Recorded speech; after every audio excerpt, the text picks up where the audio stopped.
다 함께 찬송 드리겠습니다. 찬송가 465장입니다.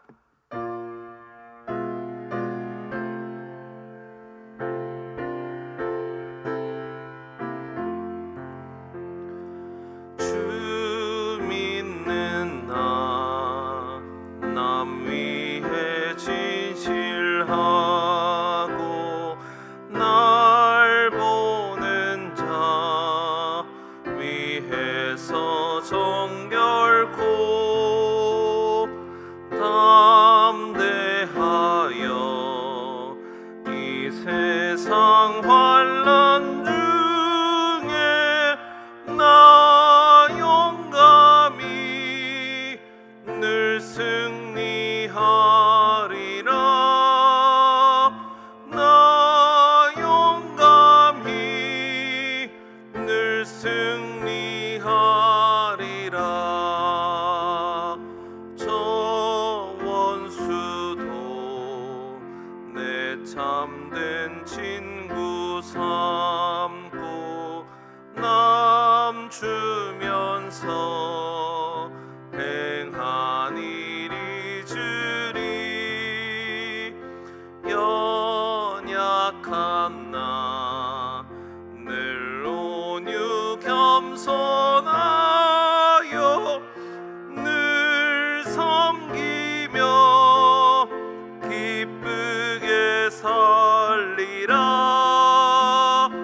늘 섬기며 기쁘게 살리라. 늘 바빠도 나 힘써 기도하며 주와 함께 늘 교제하리라. 주 가신 길 그 발자취를 따라 믿음으로 늘 살게 하소서. 믿음으로 늘 살게 하소서.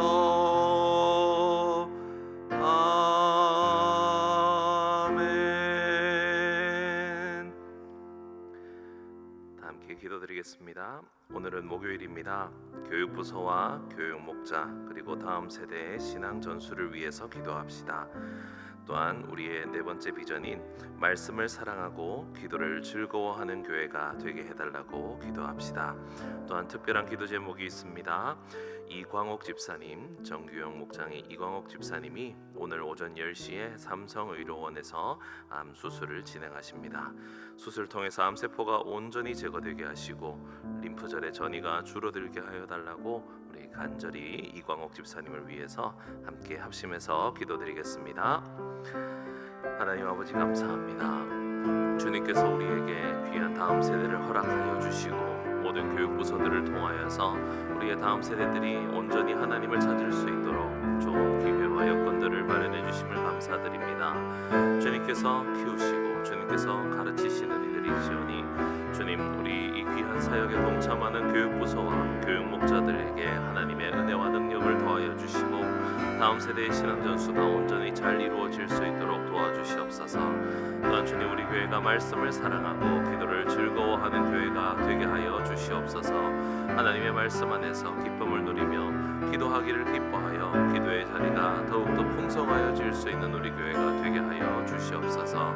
주님, 특별히 기도하옵기는 오늘 오전 10시에 수술을 앞두고 있는 우리 이광옥 집사님에게 하나님의 은혜를 더하여 주셔서 암세포가 온전히 잘 제거되며 림프절의 전이가 되지 않도록 주님께서 은혜를 더하시고 치료하는 모든 의료진의 손길을 주님께서 붙들어 주시며 사용하는 모든 약물들이 우리 집사님의 몸에 온전히 잘 회복을 가져다 줄 수 있는 건강을 하나님께 온전히 기뻐하며 감사하며 하나님께 간증할 수 있는 귀한 기회로 삼아 주시옵소서.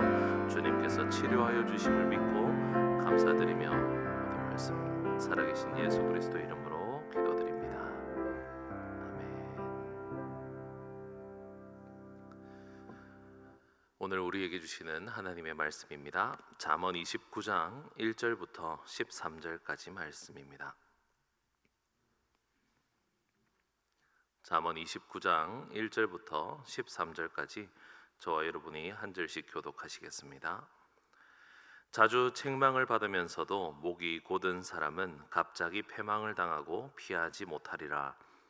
의인이 많아지면 백성이 즐거워하고 악인이 권세를 잡으면 백성이 탄식하느니라.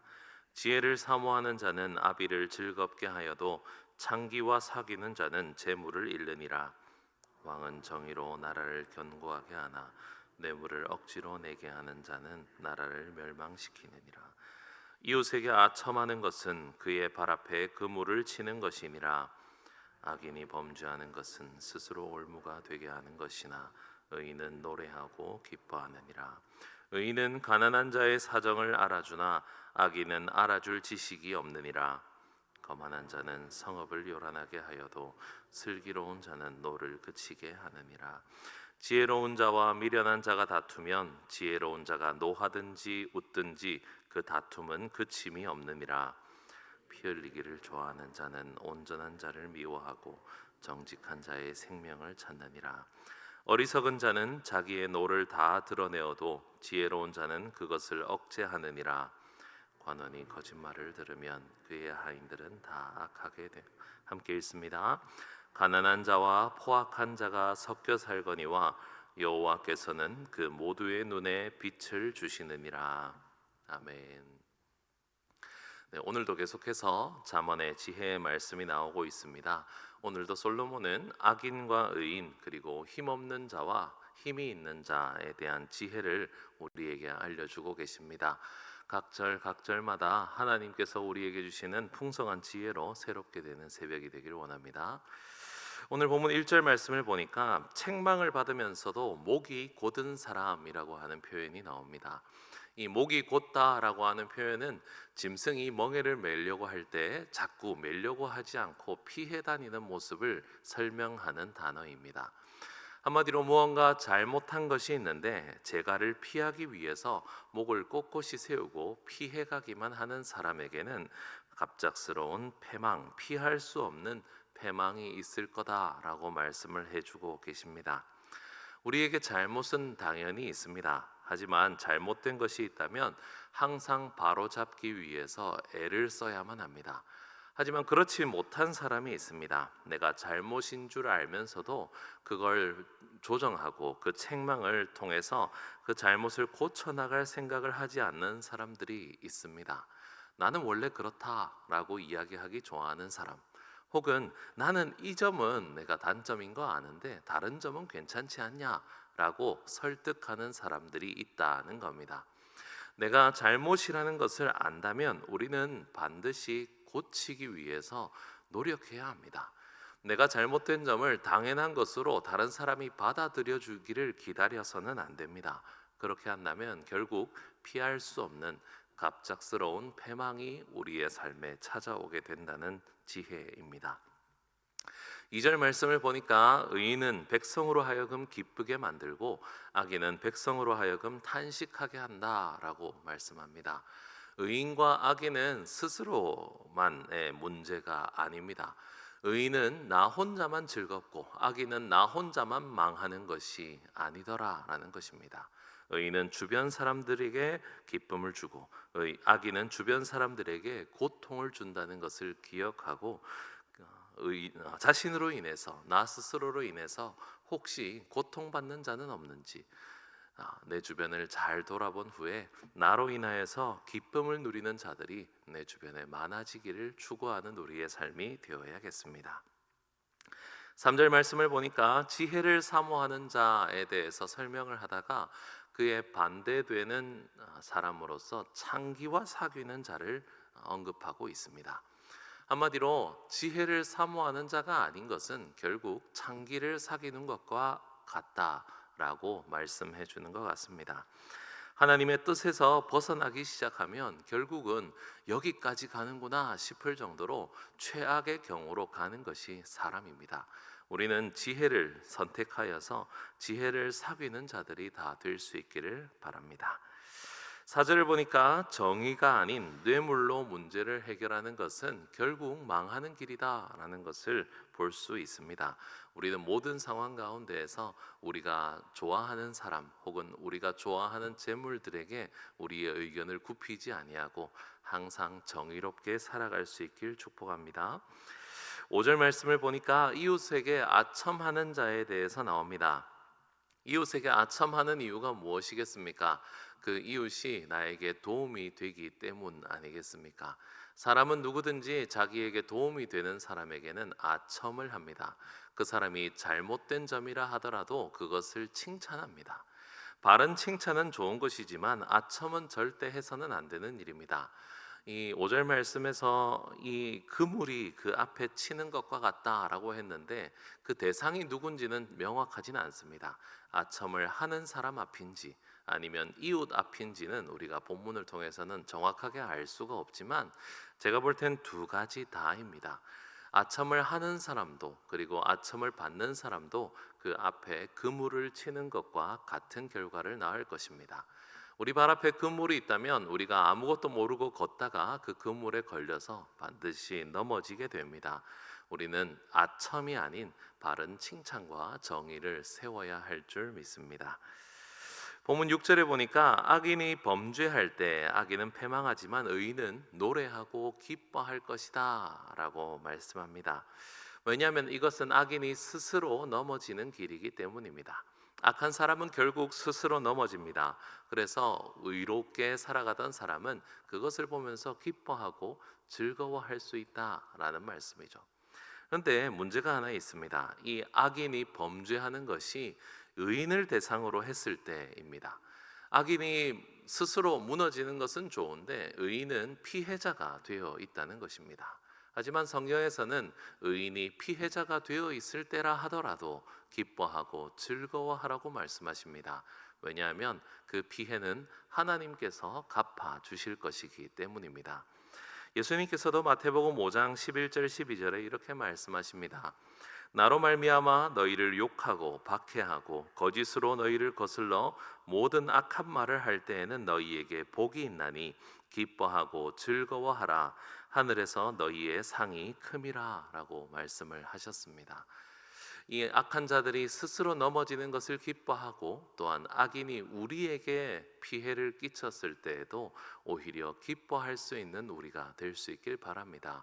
하나님께서 그 모든 악을 갚으실 것이고 또한 우리에게는 그 상으로 우리에게 갚아 주실 것이기 때문입니다. 7절 말씀을 보니까 의인은 가난한 자의 사정을 잘 알아준다라고 말씀을 합니다. 요즘 들어서 잘 사용하는 표현이 하나 있는데요. 공감과 배려는 지능이다라고 하는 말입니다. 예전에는 공감과 배려는 힘없는 사람이 하는 것처럼 여겨질 때가 많았습니다.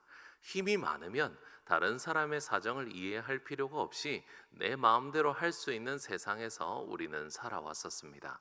그래서 오히려 갑의 자리에 있는 것이 모든 상황에서 승리하는 길이기 때문에 어떻게든 갑이 되기 위해서 노력해왔던 게 우리의 삶입니다. 하지만 요즘은 좀 세상이 바뀌어가는 것 같습니다. 요즘은 공감하지 못하는 사람, 배려하지 못하는 사람을 세상에서도 지능이 떨어지는 사람이다 라고 표현을 하는데요. 그게 성경에 나와 있는 말씀입니다. 악인들은 다른 사람의 사정을 살펴보고 알아주지 않는다가 아니라 그렇게 알아줄 지식이 없다라고 표현이 되어 있습니다. 우리가 배려하지 않고 공감하지 않는 것은 지식이 없기 때문입니다. 배려와 공감을 더 수고함으로써 쌓아 나갈 수 있는 우리가 될 수 있길 바랍니다. 배려하지 못하고 공감하지 못하는 사람은 8절에 보니까 문제를 더 크게 만드는 것을 볼 수가 있습니다. 거만한 사람이라고 표현되어 있고 자기밖에 모르고 자기 의견만 주장하는 사람은 언제나 문제를 크게 만듭니다. 하지만 배려와 공감이 있는 지혜로운 사람은 문제를 사그라들게 할 수가 있습니다. 그리고 9절 말씀을 보니까 이 배려가 없는 사람, 미련한 사람은 결국 싸움을 만들어낸다라고 말합니다. 미련한 자와 다투면 어떻게 다투든 손해입니다. 의로운 사람이, 지혜로운 사람이 아무리 웃고 울고 설득하고 아무리 이야기를 하고 배려하고 공감해줘도 미련한 사람과 싸우면 그 싸움이 그치지 않는다라고 말씀합니다. 미련한 사람과는 싸우는 게 아니라고 말씀을 합니다. 저는 이걸 사실 예전엔 잘 몰랐습니다. 그래서 예전에 사역을 할 때 교회에 어떤 동네에 미련한 자가 왔죠. 미련한 자가 와서 싸움을 걸기 시작하는데 제가 또 말을 잘하지 않습니까? 그리고 설득력도 좋지 않습니까? 앞에서 1시간 동안 이야기를 하면서 설득을 하면서 소리도 질렀다가 아니라고 설득도 했다가 웃어도 보았다가 그리고 주머니에 있는 것도 이것저것 꺼내서 또 도와도 줘봤다가 결국은 경찰이 모든 걸 해결해 주더라고요. 아무리 해도 안 됩니다. 미련한 자와 싸우는 것은 나의 손해다라는 것을 생각하고 내가 도리어 그런 미련한 자가 되지 않기를 스스로 잘 돌아보아야 할 것입니다. 나의 주장만 내세우고 다른 사람을 배려하지 않고 내 말만 하다가 결국 내 주변에 싸움만 가득하다라고 생각되신다면 내가 미련한 자가 아니었는가라고 돌아볼 수 있는 우리가 될 수 있길 바랍니다. 10절 말씀을 보니까 그런 미련한 자는 폭력적입니다. 그런 폭력적인 사람은 온전하고 정직한 자의 생명을 찾는다라고 말씀합니다. 자신이 잘못하고 있는 것을 아는 사람은 오히려 잘못이 없는 사람들을 잡아서 그 사람들을 핍박하기 위해서 안달이 납니다. 아까 전에 읽었던 마태복음 말씀을 다시 기억하십시오. 예수님을 따르는 자는 이유 없이 핍박을 당하는 것이 이 세상이다라는 것입니다. 11절 말씀을 보니까 미련하고 어리석은 자는 화를 잘 냅니다. 그리고 지혜로운 사람은 억제할 줄 안다. 화를 억제할 줄 안다고 합니다. 화를 좀 더 줄이는 오늘이 되시길 바랍니다. 12절 말씀을 보니까 지도자가 거짓말에 귀를 기울이면 그 밑에 있는 사람들은 다 악해진다라고 말씀합니다. 그런데 지도자가 왜 거짓말에 귀를 기울이겠습니까? 지도자가 자신이 잘하고 있다는 말 혹은 이렇게 하면 된다는 말이 얼마나 달콤하기 때문 아니겠습니까? 그 지도자의 거짓말에 귀를 기울이는 상황을 우리는 절대 겪어서는 안 될 것입니다. 그래서 우리는 모든 지도자를 위해서 기도해야 합니다. 가깝게는 우리 교회 담임 목사님을 위해서 기도해야 하고요. 더 나아가서 나라와 민족의 지도자들을 위해서 기도해야만 합니다. 거짓의 귀를 기울이지 않고 항상 하나님의 뜻 안에서 바른 판단과 결정을 해나갈 수 있도록 기도한다면 우리도 더 선해지고 의로워질 줄 믿습니다. 마지막 13절입니다. 세상에는 가난한 자도 포악한 자도 존재하고 있다는 말씀을 우리에게 주고 계십니다. 위에서 의인과 악인, 가난한 자, 힘든 자, 연약한 자와 또 반대로 포악하고 미련하고 다른 사람의 생명을 빼앗으려 하는 자에 대한 설명을 쭉 주신 후에 마지막으로 우리에게 말씀합니다. 그런데 세상에는 그 모든 사람들이 있더라는 겁니다. 포악한 자가 없으면 상관없지 않느냐? 내 삶에 없으면 되잖아. 내 삶에 미련한 자가 없으면 될 텐데 라고 생각해서는 안 된다는 겁니다. 하나님의 빛은 이 모든 사람에게 다 비추고 있더라. 이 세상에 햇빛을 받으며 살아가는 사람들은 다 그런 사람들이더라 라고 하는 지혜를 우리에게 주십니다. 이 죄악된 세상에서 우리는 더욱더 의를 추구해야 할 줄 믿습니다. 하나님의 사랑으로 나를 내려놓고 나의 죄인됨을 고백하고 다른 사람을 나보다 낮게 여기고 그 사람들을 위해서 배려와 공감을 해나가면서 지혜롭게 살아갈 수 있는 오늘이 되시기를 간절히 축원합니다. 기도드리겠습니다. 하나님 아버지, 우리들은 하나님이 주시는 지혜로 오늘도 새롭게 되게 하여 주신 그 은혜에 감사드립니다. 세상 사람들은 자기의 힘과 자기의 목소리가 큰 것을 자랑하며 포악한 자들이 되어서 의롭고 바르게 살아가는 자들을 상하게 하려고 돌아다니고 있지만 오늘도 우리는 하나님의 보호하심 가운데 무엇이 참된 지혜인지 의로움인지 배울 수 있게 되었습니다. 하나님, 연약한 우리들을 붙들어 주시고 모든 악한 자들이 무너질 때 기뻐하고 즐거워하며 천국의 상을 바라보며 또한 모든 것을 하나님이 갚아주시기를 바라며 살아갈 수 있는 우리 모두가 되게 하여 주시옵소서. 하나님, 우리에게 연약함이 있다면 오늘 기도 가운데 깨닫게 하여 주시고, 우리의 미련함이 있다면 오늘도 지혜로 새롭게 되게 하여 주셔서 하나님이 주시는 행복을 누릴 수 있는 오늘이 되게 하여 주시옵소서. 감사를 드리며 이 모든 말씀 살아계신 예수 그리스도 이름으로 기도드립니다. 아멘.